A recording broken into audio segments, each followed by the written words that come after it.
Kathryn. Welcome to the Heart Connection podcast.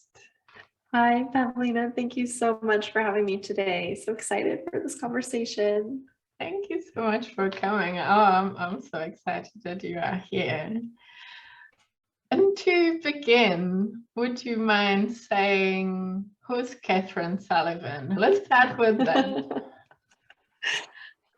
Well, the answer to that question changes on a daily basis, but I am Kathryn. I currently reside in Madrid, Spain, originally from the US, and I consider myself a doula and space holder as my soul's purpose. I'm also an explorer, a dreamer, a dancer, a friend, a lover, a daughter, a cat mom. And I last year completed a training to become a death doula, which actually I think has been something brewing in me for, well, who knows, past lives potentially. Certainly the last several years, and I could go a little bit more into that story, but it really felt like a remembering, like something in my bones that I knew that this is what I'm meant to do. It just feels so natural and so fulfilling. And meanwhile, everyone else is like, what the heck? Doesn't that get uncomfortable to think about death and support people through that topic all the time? And no, for me, the answer is no. And actually, recently, a new title dropped into my consciousness, which is Circle of Life Doula. Oh, I love that. Thank you. It happened when was it? Must have been April. And I was at the big famous art museum here in Madrid. It's called the Prado, and there was this painting that it looked almost like the maiden, mother, crone, but it was instead maiden, crone, and death. And then there was a little baby. And anyway, I happened to be there with my mom. She was like, oh, look, it's a circle of life. And it was just like, boom, it just hit me like, oh, that's what I am. I'm a circle of life doula, because of course, I believe that accepting and preparing for the end of life, recognizing that we're all mortal beings is a crucial part of making the most of this experience. But I also love to support people through all the little deaths that happen along the way. And every change is a loss, and every transition is a death and a new beginning. It's just we're these cyclical beings in this endless birth, death, rebirth cycle. And I want to doula people along the way. I want to be that companion, walk alongside them, normalize it all, support however I can, and just reflect that inner strength, the inner beauty, that inner wisdom that we all have to make our way through these transitions. I love that so much. And what was it? How did you get here? So what's the story? What's your journey? How did you get so fascinated with death? Because most of the people, like I used to be really scared of death for many, many years. I used to, maybe 10 years ago, I would sometimes wake up with like a panic attack or anxiety, and the first thought in my mind was, when I woke up, was, I'm gonna die, and it was like so strong, like such a strong fear. And there was, I guess maybe it was the beginning of my, maybe more than 10 years, but it was the beginning of my self-development journey, my spiritual journey. And I know that we both have in common that death actually plays a big role in our journey. Both of our fathers died, and that led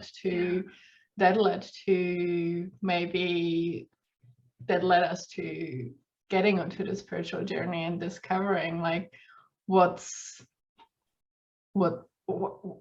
is this life about, and what are we doing here, and what's the purpose in all of these things. So what's your story? What's your journey?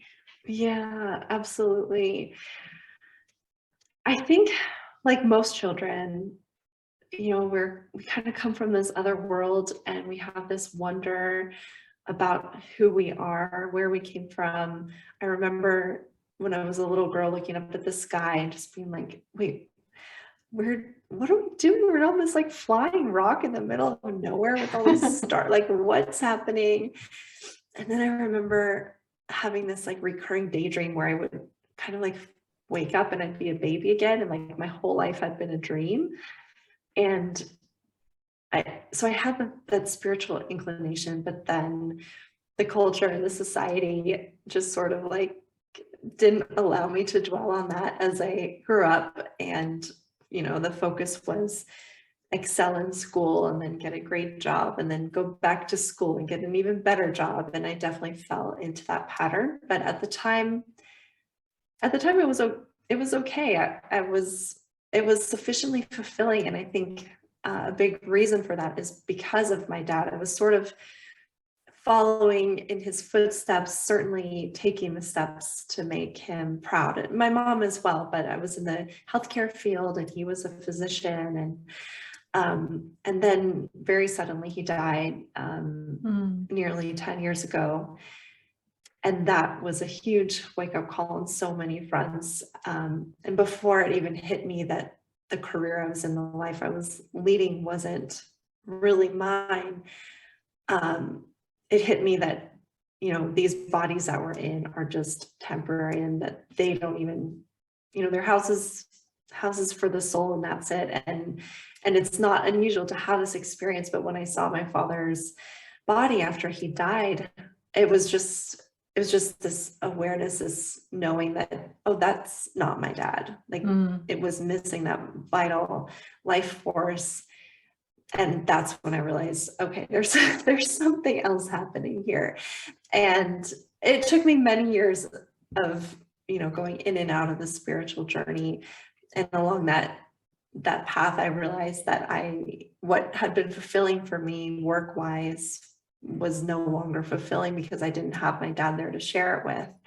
And so one of the many gifts that he left me with when he died was this invitation to pursue what's true for me and what I'm really here to share with the world. And when he died, I have an amazing aunt and uncle who are very, very spiritual.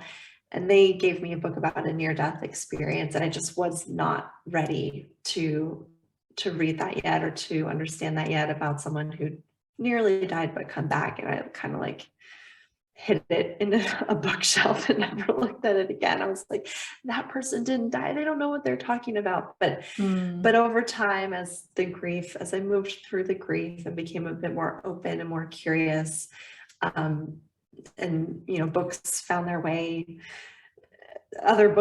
way into my path, I realized that there may be something to that. So that was, I guess, through that whole process, over several years, I became more and more peaceful around the topic of death. I found an equanimity.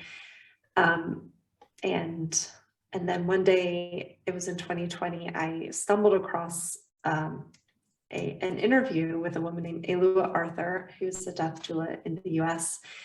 And I just saw the title. It was something like A Day in the Life of a Death Doula. And that was a term I'd never heard of before. I was, of course, somewhat familiar with birth doulas, but that was, again, just this like full body hit, like, oh, that's something you could do, like that. There is something in there for me. So I signed up to study with her and served as a sort of teacher's assistant, student guide for her when I completed my course last year. And now I am out in the world as a death doula / circle of life doula. So what does a death doula do actually? Like, what does it mean? Like, what's, I guess, not day to day of a death doula, but like, what would it look like if someone came to see you? Like, how would it, what would you do with them? Yeah, well, a beautiful thing about death doulas today is that there is no one way to do it. There's no national or international certification, or it's not like you study nursing and then you have this title of you're a registered nurse and you know how to do this and this and this. With death doulas, it's much more intuitive and much more tied to whatever else you want to share with the world. So some people combine their death doula with offering yoga. Some people focus on planning for the end of life with healthy people. Some people want to sit bedside as people are taking their final breaths. Some people help with all the wrapping up of the affairs after death, or they really want to plan funerals or even lead ceremonies. So the death doulas do all sorts of beautiful, amazing things. I'm always just in awe of all the offerings that my colleagues, my peers have out in the world. And so, yeah, the answer is there was no answer, but I think fundamentally when I think of my role as a death doula, it's bringing peace to the end of life for everyone who's going to die. And that's everyone. That's the only unifying quality of being alive is our eventual death. And right now, in the last few months, I've focused on bringing death awareness to my community, which is largely healthy, vibrant, young.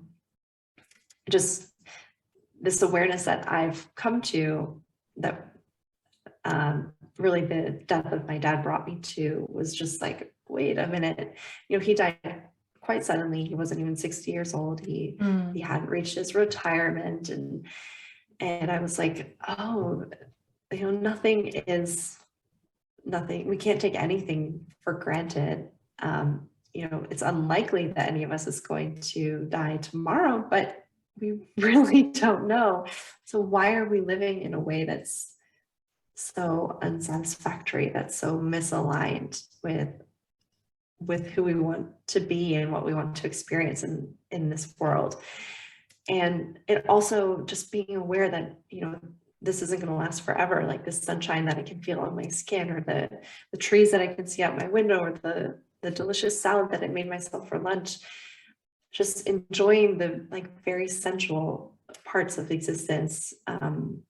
The five senses. That is such a gift, and I just find myself living with so much more gratitude and in so much more alignment and integrity and authenticity. And I just want to share that with whoever's ready to listen.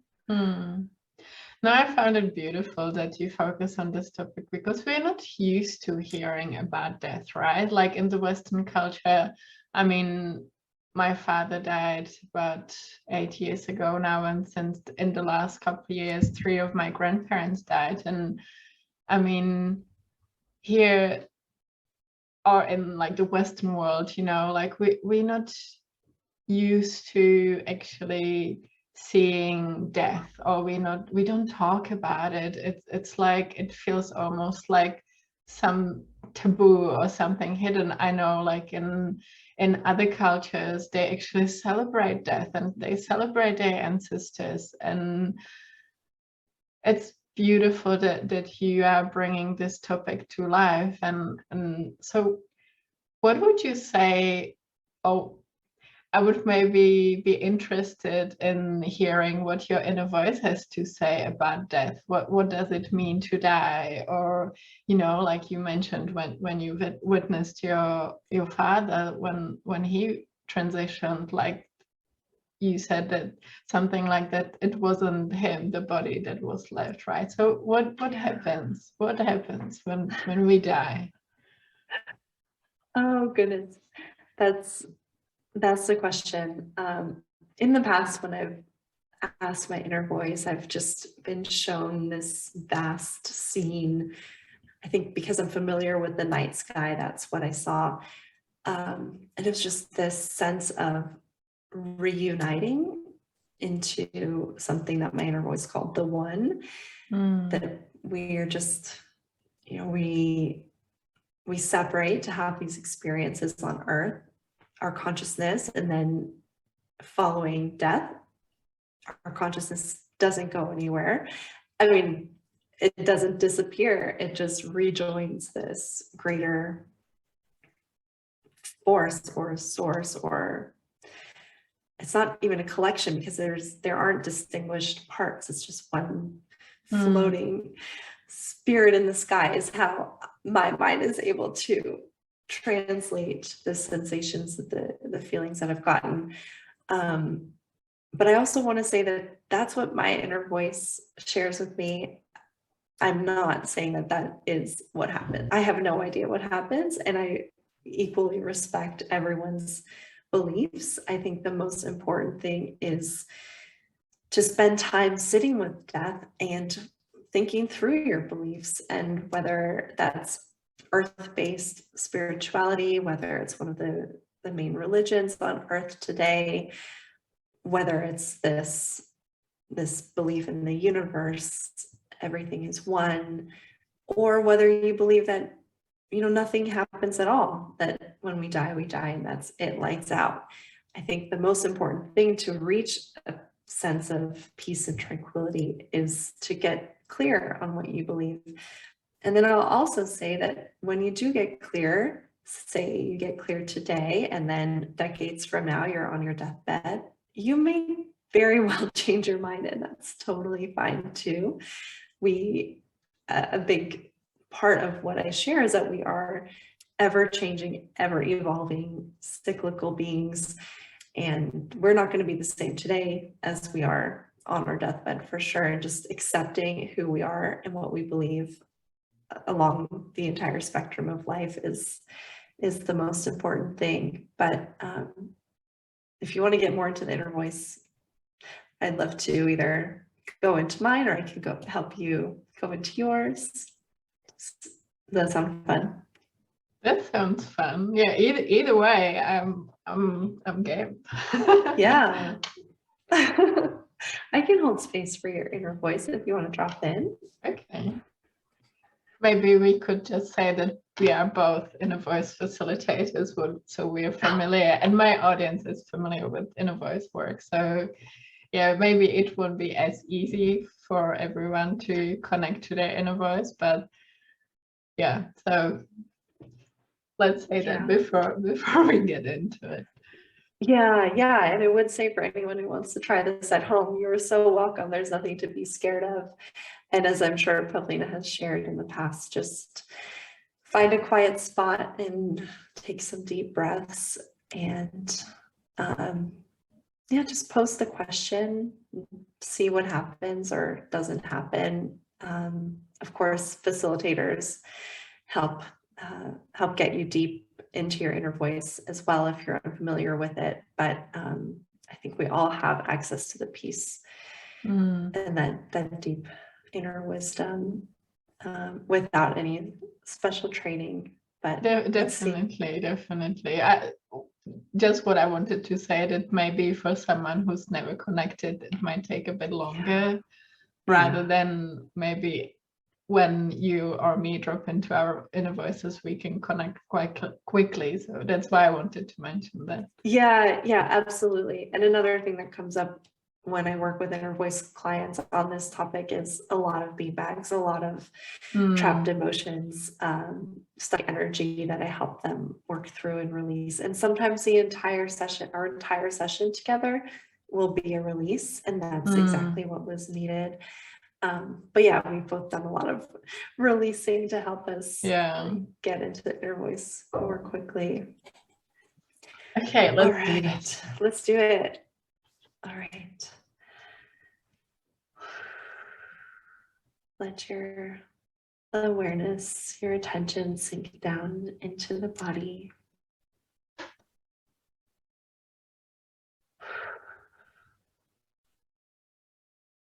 Lengthen your inhales.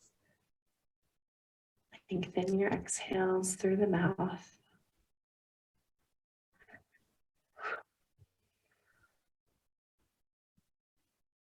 Inner voice, no rush, no hurry, but whenever you're ready, just let us know. We are here. We're ready to talk to you. What a treat.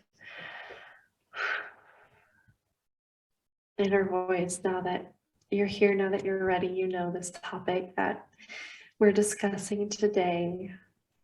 And just curious if you have any thoughts, any knowings, any wisdom to share with us on this topic of end of life, of death, of who we are. For us, there is no death.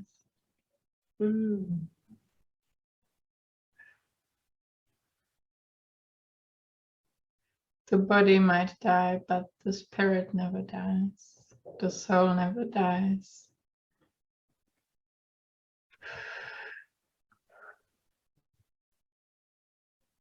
But there's no beginning and no end. So what happens when a body dies? Where does the spirit, where does the soul go from there? The soul is always here. The consciousness is always here. It might just show up in a different way, but the energy doesn't die. The energy is always here. It might not be connected to a body anymore. Yeah. But the energy is always here. And go ahead. For you, for those who are listening, they can, the same way we talk to you, you can connect to anyone else who transitioned. It's the same. They might not speak in words. Yeah. They might speak in a different way. You might feel their energy, their vibration, or they might come through. They might come through your own words, or you might hear the words when you tune in, but it's just, instead of talking to them face to face, you connect to their energy, and for us there is no difference. We know you've both experienced this before, talking to your loved ones who transitioned, talking to other energies. For us there is no difference.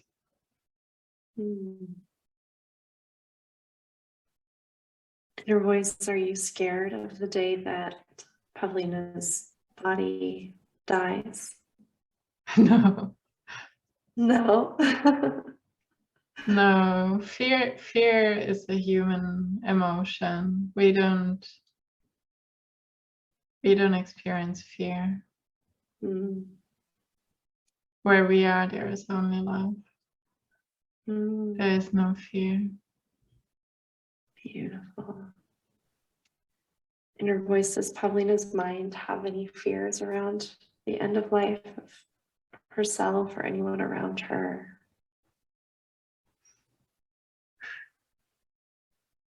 She used to have a lot of fear around this topic.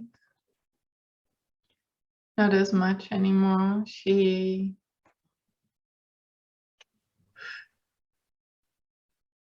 mind might still have some questions. The mind might not understand fully what happens.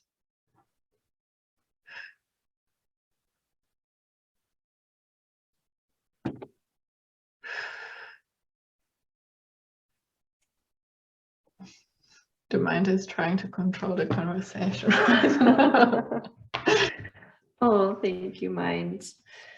You can just take a rest, take a seat, a back seat. But Pavlina's experience, since she's connected to us, she's experienced 3 of her loved ones transitioning and a pet, which we believe you are part of. Yeah. And that was beautiful, and we're grateful for that. But she she's already experienced that she can connect to her loved ones even if they're not in their physical form anymore. So there's no fear as such anymore. Of course, she thinks about her mom getting older and maybe that she won't be here in the physical anymore. But she doesn't have a fear as such anymore. Beautiful. There might be some questions and some doubts, but the fear might be, there might be a tiny little fear in the body, Yeah. and that's okay. She's still Yeah. human. Yeah. In her voice, if there's someone listening to this conversation who still has some fear, or still has some doubts, what would you offer them? How might you comfort them?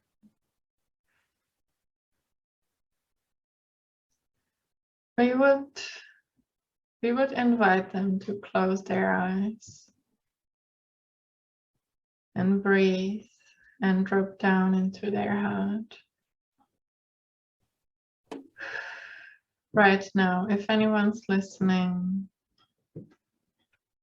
who has some fear around death, we would invite them to connect with us, to connect the energy that we are sharing right now, connect to their own heart and connect to our energy. And it might be helpful for them maybe to put their hands on their heart as well, especially if they don't have any experience with us. And just focus on the heart space and breathe into the heart space. And feel the energy. Feel our energy, feel the energy of their heart. Because in their heart there is no fear, there is only love. So beautiful. Thank you, in her voice. And when the fear comes up, don't push it away. Just be present with it. Feel it, but don't get overwhelmed by it. Just notice, watch it, welcome it, and breathe through it. Maybe ask it what it needs from you. Why is it there? What is the fear about? What are you scared of?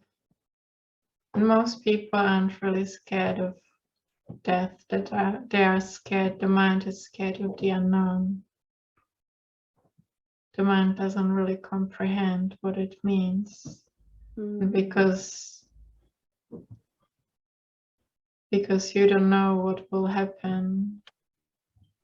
The mind is scared of the unknown when it can't control it anymore, when it can't control what happens to the body, what happens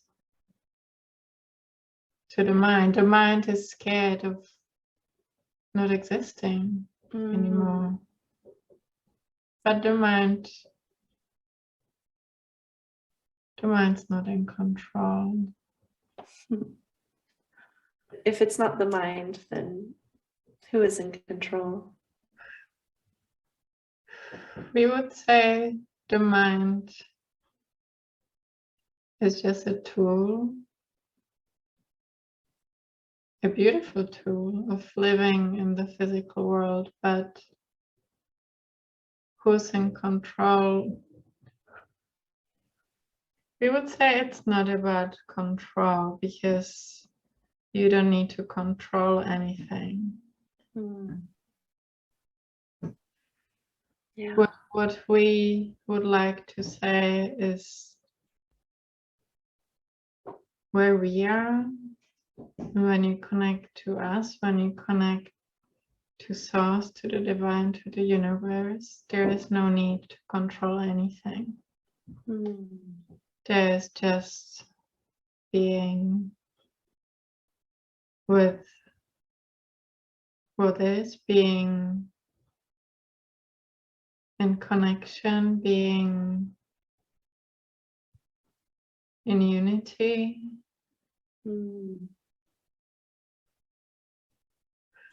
Being with what is, but there is no need to control anything. Things might come and go, but we don't feel to need to control anything. Beautiful. So what about these humans here on Earth, Inner Voice, who are faced with so much uncertainty, so many unknowns? How can we best surrender to that, accept that, even love that part of our existence, support ourselves through those ups and downs?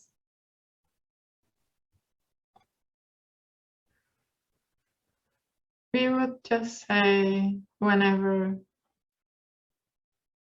you are feeling the lows, or whenever you are feeling fear or grief or any other emotions you call negative emotions, just come back to us.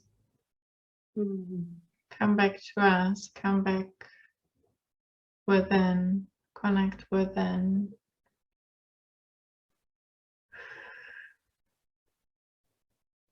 These emotions are only showing you that you are out of alignment, that you are in the mind, that the mind is running the show, that you are riding the wave of emotions that may be stuck in your body. Some old programs that got stuck in the mind and the subconscious, and that are blocking you from being connected to us, connected to all. Just come back to us and look at what you are experiencing through our consciousness. Because where we are, there is no fear, there is no grief, there is no sadness. And we're not saying it's wrong to experience those things, because where you are, you live in the physical world where you do experience duality, but just don't get consumed by these emotions, by these feelings. They're not you, you're not them. It's not the truth of who you are. And you can just come back to us and witness them from our perspective. And we are here for you, we are here with you, supporting you, guiding you, loving you. All is well always.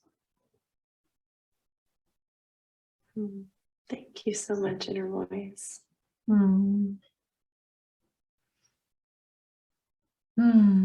Thank you. I didn't want to come back. That was so nice. Thank you. Oh, thank you. Oh, that's just, yeah, it's amazing to hear. And I know it's even more amazing to feel that, to have that come from within you. And I haven't done inner voicing on the podcast yet, so it's a first. Oh. I love it. I'm honored to have gotten to gently guide you through that. Yeah, so many so many beautiful messages and so much alignment with what I've heard from other inner voices. Just, you know, everyone feels that overwhelming sense of peace and oneness, and it's all okay. And I think one thing your inner voice talked about was how, you know, the inner voice doesn't feel the grief, but that it's okay for humans to go through those emotions. And yeah, absolutely. I mean, I think grief is something that we don't give enough attention to in our society. You know, the typical bereavement leave after a loved one has died, it's like 3 days off of a corporate job. It's 1 day here. Is it 1 day? Oh, we only get, I think we only get 1 day off for when you are employed. You only get 1 day off for the funeral, and that's it. Wow. Yeah. And it's, I mean, yes, it is a natural part of life that we're all going to die, but it's also a huge moment. It's very impactful for our human selves, and we need to honor that part of ourselves too. And just what I like to share about grief is just anything, grief, the way that I've heard it defined that resonates most with me is any reaction to any loss. So yes, it includes the sadness when a loved one dies, but it also includes physical symptoms. It includes like behavior changes, and it doesn't only include sadness, it includes the entire spectrum of emotions that are going to arise.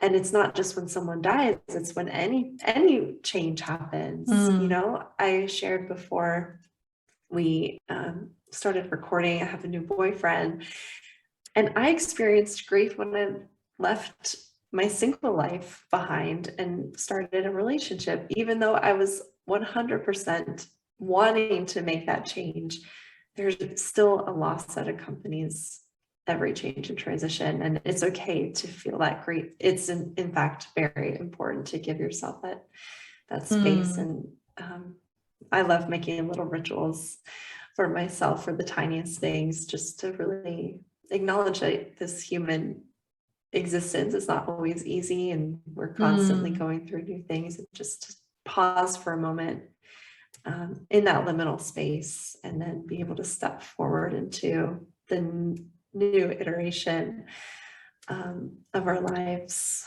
with that presence, that awareness. Would you mind sharing what would such a ritual look like, or if people are interested, like what would it look like? What do you do when you are processing grief, big or small? Yeah, I don't have one go-to ritual, but the elements that I often incorporate are, well, crying as much as I can, just letting the tears come, even at the most inopportune inopportune moments, including, I was going to say a couple of days ago at a restaurant, like in the middle of a meal, I just like felt these tears coming, and I was like, you know what, I'm going to let them come. Normalizing grief in all situations.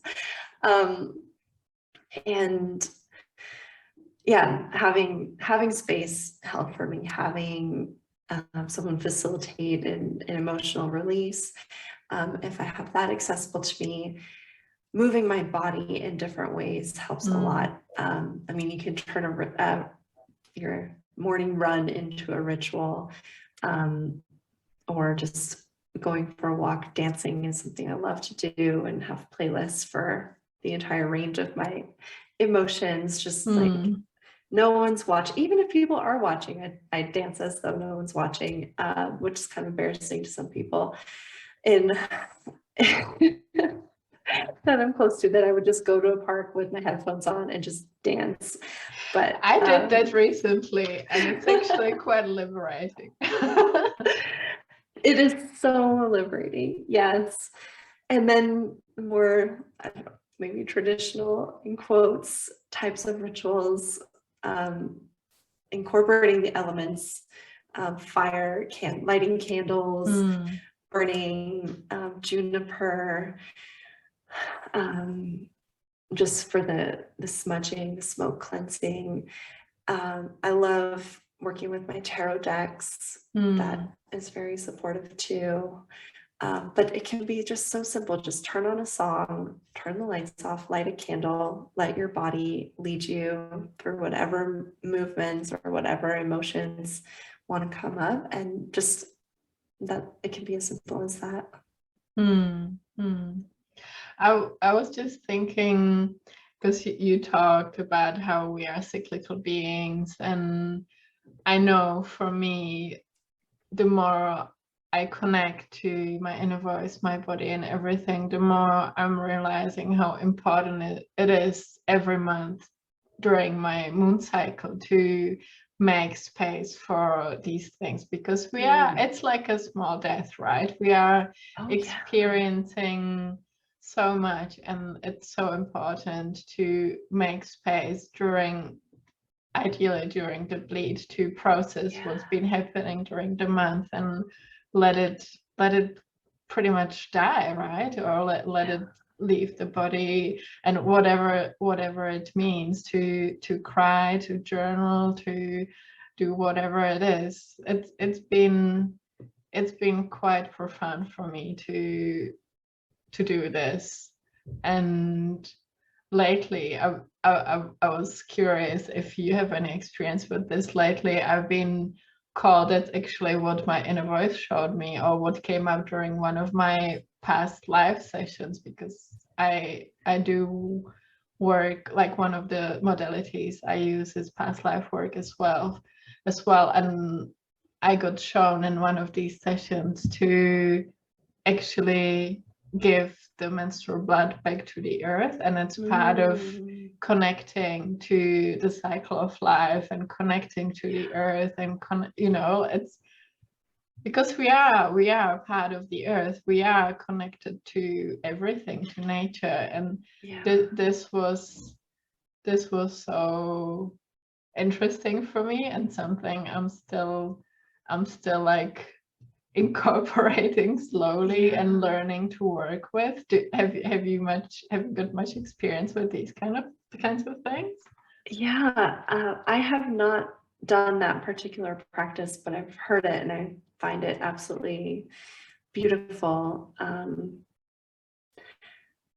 I love that you mentioned nature, because I meant to mention that as well. Just going outside, looking up at the sky, at the vastness, whether it's blue sky, gray sky, dark sky, and then just witnessing the cycles of life all around us, because nature is constantly in flux. Things are constantly, of course, we have the seasons of the year, but then even within that, like today I went to the park and I saw a dead bird in the middle of the path. And then a few minutes later, I saw this baby duckling floating around in the pond. And it's just constant life and death in nature. And like you shared, although humans for the last few hundred years have pretended that we're not part of nature, we absolutely are. And the more that we can acknowledge that and honor that, I think the more comfortable we are with the entire cycle of life that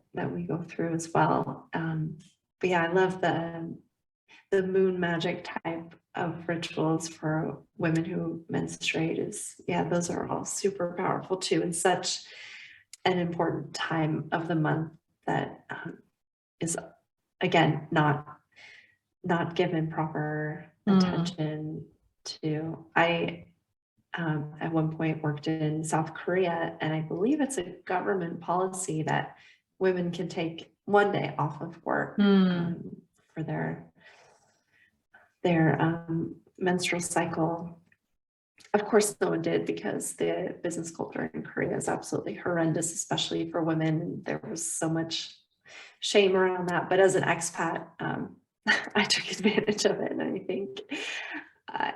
think it's, why should we be ashamed of something that happens to nearly half the population nearly every month? Like, just normalizing all all parts of us, I think is so important and such a powerful practice. And if we can't do it in society, at least we can do it for ourselves.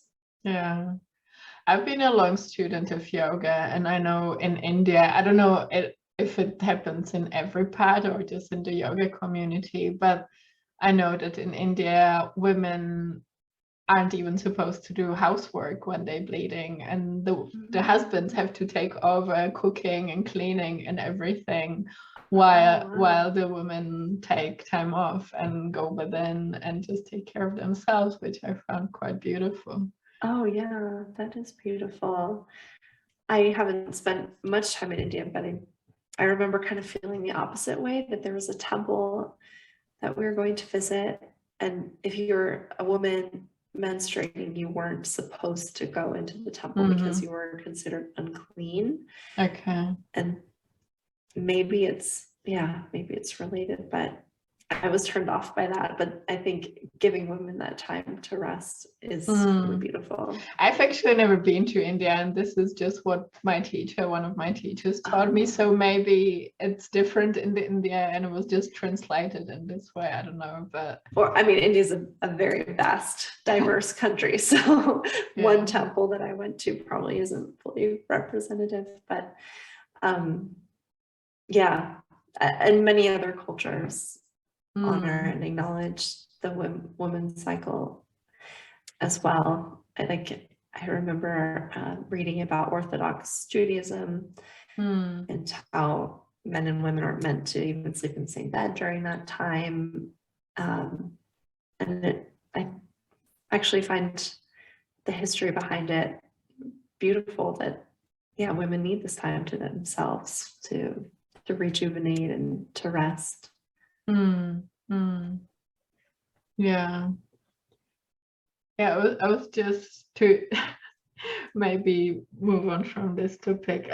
Something that just came to my mind is I was looking at your Instagram earlier, and something that caught my attention was your end of life plans. Would you mind sharing a bit about that? What it means to make, well, for someone who's quite young still, like, why did you decide to make your end of life plans, and why, and what it actually is? I would be interested to hear more about that.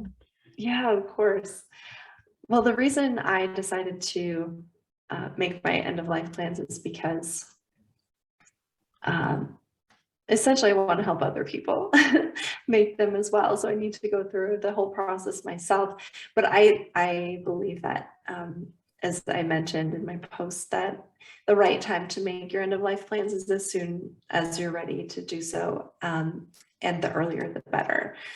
And what the end of life plans consist of, there are some legal documents that vary country to country. You'll want a last will and testament that's primarily about your financial, material wealth, any property you own, who gets that. And then there's, at least in the US, another very important decision to make is around life support. It's around, so let's say you're in an accident or you have a sudden illness and you're unable to communicate, you're unconscious, and someone else needs to make decisions for you about whether to keep you alive or not. And there's a pretty straightforward form around whether you want life support if it looks like you're not going to recover to any meaningful quality of life. But I think beyond that piece of paper, you want to have discussions. I mean, the purpose of end of life planning is really not about documenting things in a single place, but actually having these conversations with your loved ones based upon what's written down. So the friend that I've asked to be what's called a healthcare proxy, someone to make decisions on my behalf if I'm incapacitated, I plan to have an in-depth discussion with her around what makes life meaningful to me. If I'm unconscious and there's the possibility that I will survive, under what circumstances do I want to continue living? So that's a very personal decision thing to think about. And again, that's something that I consulted my inner voice about, what makes life worth living. And for me, it's pretty simple. My inner voice summed it up and as being able to give love and receive love in whatever way, some form of communication, and hopefully at least a couple senses left to enjoy all the beautiful things that are accessible here to us on Earth. So those are part of the end of life plans. And then there's the other parts, which include, if just thinking through where you want to die, if you do have control over it. Do you want your final breath to be in a hospital? Do you want it to be at home? Do you want it to be outside? What sort of environment do you want to create for yourself? Music. And then thinking through to after you die, is there a sort of memorial service or a funeral? Are there poems you want read? Are there people you want to be sure are invited?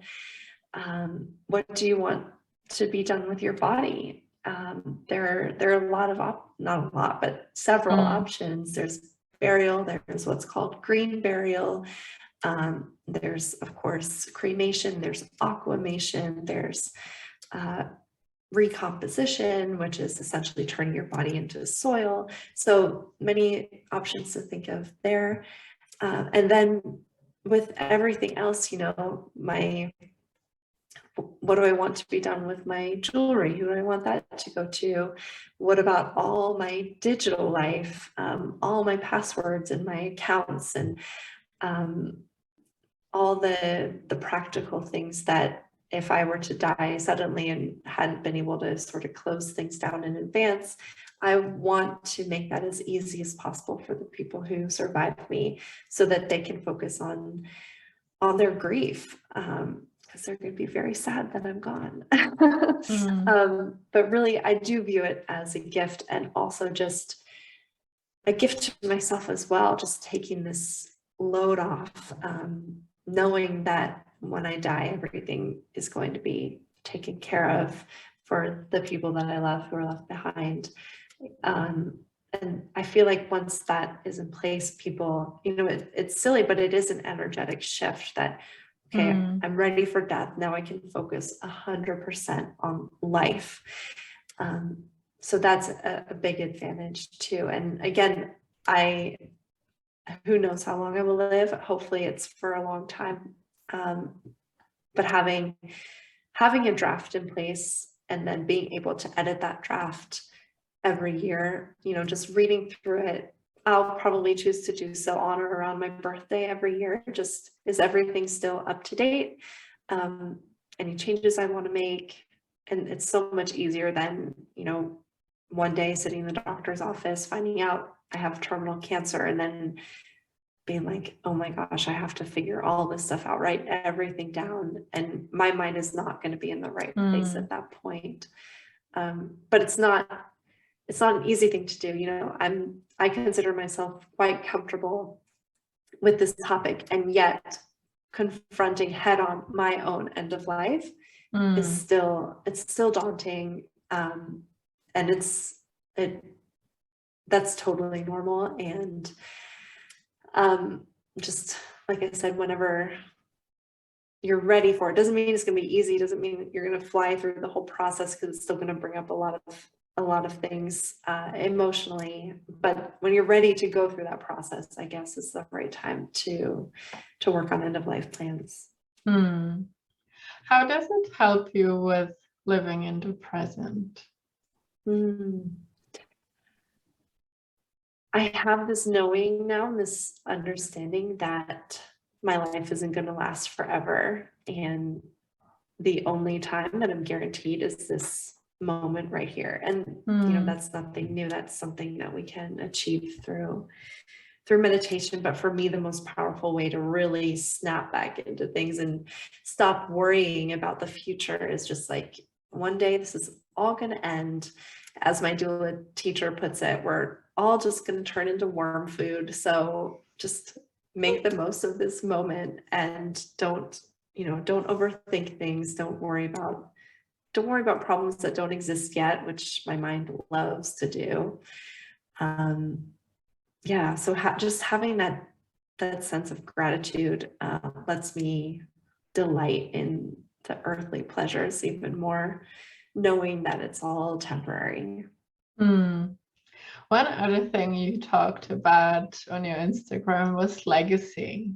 And I thought it was quite interesting as well. Like, I think you said, if I were to die today, what would be my legacy? What did you, I was interested to hear what did you come up with, or what would be your legacy today? If you were to die today, what would be your legacy? Yeah, thanks for asking. Yeah, that post was triggered by a conversation that I had with a friend here. And legacy was something that I had kind of struggled with throughout my doula course because, like I mentioned, I don't have a family, which is typically, you think of your children, your grandchildren, and the future generations as your legacy. And you know, I didn't have any huge professional accolades or accomplishments, but then I've realized that my legacy is just me being here, my life. You know, it's kind of like the butterfly effect. If a butterfly flaps its wings somewhere, you know, the effect is felt throughout the world. And I feel that way about each and every human and animal life here on the planet today, that just by being here, I've changed the world.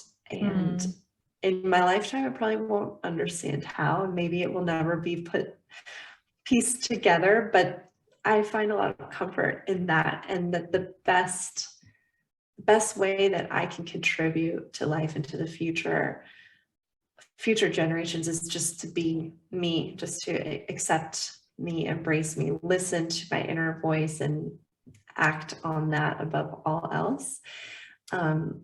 That to me is my legacy. And then of course, legacy is something you can build into your end of life plans as well, if there's some way that you want to be remembered. But I think the best legacy is just your day-to-day life. How are you doing life? It's not about naming a building after you on some campus somewhere. It's about, even if no one remembers my name or no one knows what I looked like, you know, that's okay. I feel no need to be memorialized forever. Just my day-to-day life, the choices that I make, and following my heart is the best legacy that I can offer.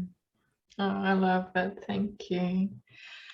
Yeah, I was just thinking, a lot of the inner voices I've talked to, a lot of them say that the purpose of life is to experience life and to have fun with it, to experience joy. And the minds tend to make it more complicated, more difficult. We want to know about our purpose and legacy and all of these things. But yeah, joy is one thing that the inner voices always talk about. What brings you most joy at the moment? What's really joyful for you in your inner voice? Yeah, I love that question.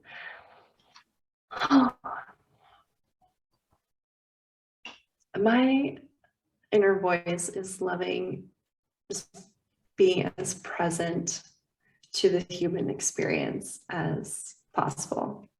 It's kind of a weird answer, but that's what came through. Just, you know, the highs and the lows, and just witnessing it all and just being like, wow, yeah, this is life. Like, wow, she got herself into a big mess. Cool.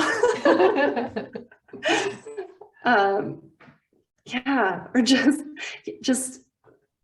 yeah, following my inner voice wherever it leads me, and whether that's like around the world to a new home, or to eating some ice cream this afternoon, or whatever it is, just letting myself be, like you shared. Just, I guess the joy comes from, yeah, just following the joy and witnessing it all. And this answer is my mind is very judgmental of this answer, but yeah, I guess the joy is just being here, being in this.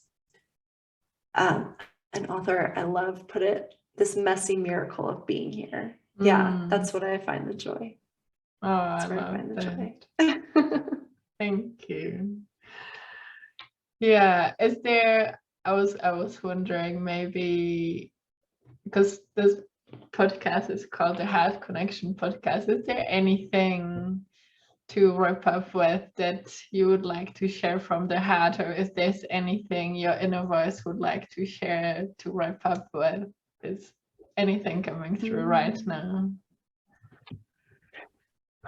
Just so much love and appreciation for you, Pavlina, and everything that you share and bring to the world from your soul, from your heart, and so much love and compassion to everyone out there listening. If you've made it this far, thank you for being willing to sit with death as a topic.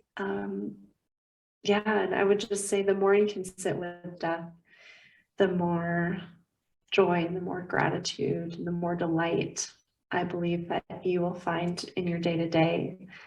So don't be scared, and if you are scared, just reach out and I would love to help you through it. Oh, thank you so much, Kathryn. I love that. I love that so much, and I love that you accepted my invitation, that you came on, and I loved our conversation. Can you, before we wrap up, can you share where people can find you, how they can connect with you if they wanted to, I don't know, find out more about death, or how can they maybe work with you if they were called to? Yeah, I would love to connect. Best way.